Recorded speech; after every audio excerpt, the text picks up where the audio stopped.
Hey guys, Brad from Bradley Performance Products back with you on a little product install video. I got a lot of requests for this. Offset flywheel key, which advances the ignition timing. It pairs well with other mods. It's not something that you would want to do just by itself, but when you've got extensive mods and you have advanced the cam timing and you have lots of other mods, then advancing the ignition, the base ignition timing would be a good idea, and I'm going to show you how to do that. Although I just realized this motor already has one in it, that doesn't matter, it's the same process. But you're going to be removing the side cover to expose the flywheel. I think I've already loosened this bolt. Yeah, I have. But basically, you are usually an impact, even a small impact will remove this bolt usually. But you are going to need a flywheel puller. Now, we have one. It's a 16mm thread.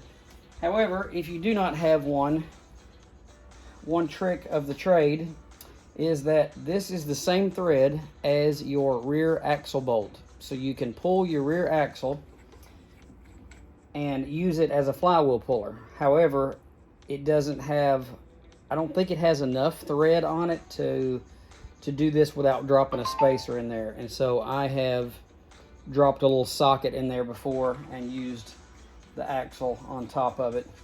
At any rate, the flywheel is pressed onto the tapered shaft. There we go. So you will have to pop it loose. Now, here's the parts you got to be careful with. These rollers in here, there is nothing holding them in but a little bit of spring pressure. And it doesn't take much for them to fall out. If yours is falling out every time you turn it upside down during reinstallation, then you'll want to take some grease and smear some schmutz in there. And the grease will help hold them in place. Is that the technical name? The schmutz. That's right. So as you can see, this one already has an offset flywheel key in it. Now, how did we remove the stock one?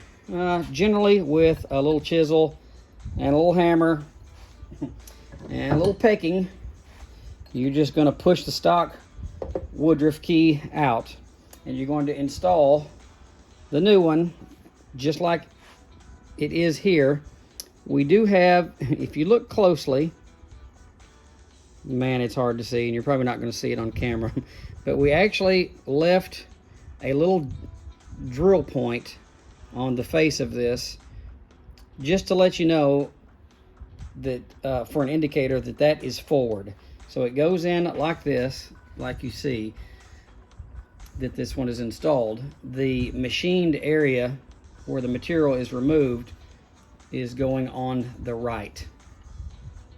So the left side will look normal, it'll look stock. So it goes in there just like this. And all you're basically doing is just tapping it down into place where it's flush, just like you see here. Now, so what is it doing? We're taking the cutaway in the flywheel that locates it, and so instead of it being in its stock location, we're rotating the flywheel into the recessed area. So the flywheel is going to be advanced further in time because the flywheel turns the same direction as the tire. If we can move this flywheel and this pickup here for the ignition timing further in time, we're advancing the timing 10 degrees. So that's all we're doing, is moving the flywheel over into this machined area. Now, one other small trick. As you set this flywheel on, these bearings that I was referring to earlier, they don't want to just slide onto this starter gear. It has to be done, or what has to be done is the starter gear needs to be rotated during installation. To do that, you can't just rotate it by hand because it's rotating the starter. So you pull out this little, there's tricks to all this. Pull out this little shaft, this little floater gear here, There we go. Now it'll spin. So here we go. I'm going to line this up so that I get it onto the key, and it's not going to fall on without rotating this gear. There you go. So it fell on because I rotated the gear.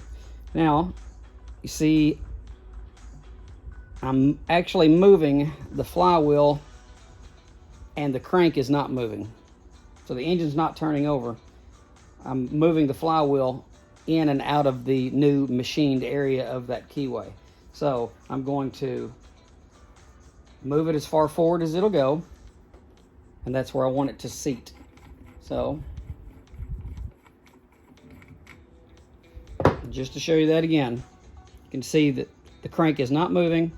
All I'm doing is sliding the flywheel on the tapered shaft, and I'm advancing it into the machined area of the keyway, and that's where I want it to stay. So I'm gonna give it a little ting to make sure it'll stay, and then reinstall your bolt. It's worth noting the keyway does not keep the flywheel located in place during operation. It is the press fit of the tapered shaft. That's usually like a 13-degree taper, and it is just the pressure of the taper that keeps it located in place. The flywheel key does not keep it located. So if you ever shear a flywheel key, it is because this bolt was not tight. It has nothing to do with the keyway. If it was possible to reach in there and remove the keyway after this bolt's tight, the flywheel will not spin on the shaft. It'll always stay locked due to the taper. So I'm going to just hit this with an impact for now. So most of you guys are going to want a torque value. I don't know what it is. We always use an impact on it. But if you want to use a torque wrench on this, you can for the factory spec. The problem is holding this. You know, maybe you can get a big, like a strap wrench on this and hold it and torque it, but most people aren't going to. Some of you guys will, but most won't.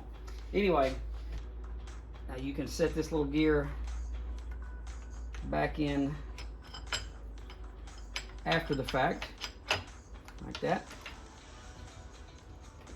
So I almost forgot to tell you to remark your top dead center on your flywheel, because on the marks on your flywheel, the marks on the left, flywheel turns counterclockwise, so the first marks you come to that looks like a capital H is the timing mark for using a timing light. The mark after that is top dead center for timing your cam. Now that the flywheel has been rotated into the new position with the new keyway, top dead center just moved clockwise. So you need to come over about 10 millimeter, and I use a little chisel to punch another line. Some people just use a paint marker, but you'll need to mark your new top dead center mark, as you can see that I've done there. So now that is your new timing mark. Don't forget that part. And that is it. So now you're ready to put your cover back on. Advanced timing flywheel key is installed. Again, thanks for watching. I hope that was helpful. Appreciate you guys' support as always, and we will see you in the next video.